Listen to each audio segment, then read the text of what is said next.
প্রথম আয়াতে আল্লাহ বললেন, জমিনে যা আছে সব তোমাদের কল্যাণে আমি সৃষ্টি করলাম। এরপরে আল্লাহ বললেন, আকাশেও যা আছে সব তোমাদের জন্য সৃষ্টি করলাম, তোমাদের অনুগত বানায় দিলাম। পড়েন সুবহানাল্লাহ। মানুষের কি ব্রেইন দেখেন, মানুষ জমিন ছেড়ে আকাশে চলে যায়। পাখি দেখে মানুষের শখ হলো, পাখি যেহেতু উঠতে পারে আমরাও পারবো। অরবিল রাইট, উইলবার রাইট, দুই ভাই মিলে আঁকাঝোঁকা করতে করতে করতে করতে প্লেন বানায় ফেললো। কোন সুবহানাল্লাহ। এখন পাখিও ওরে, আমরাও ওরি। এরপরেই মানুষের কৌতূহল থামে না এখানে। মানুষ চলে গিয়েছে চাঁদে। কোথায় গেছে? এখন কিন্তু চাঁদে জমি বিক্রি হয় জানেন।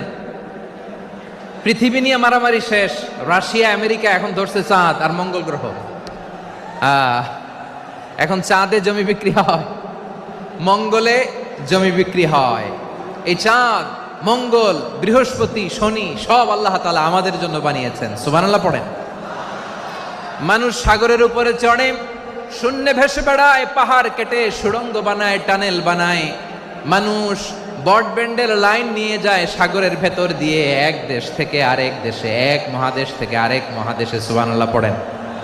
তার মানে গোটা বিশ্বের সব কিছুর উপরে control, superiority over all creatures, সব কিছুর উপর কন্ট্রোল, মনিটরিং, নিয়ন্ত্রণ, এটা প্রতিষ্ঠা করে দিয়েছে কে? এজন্য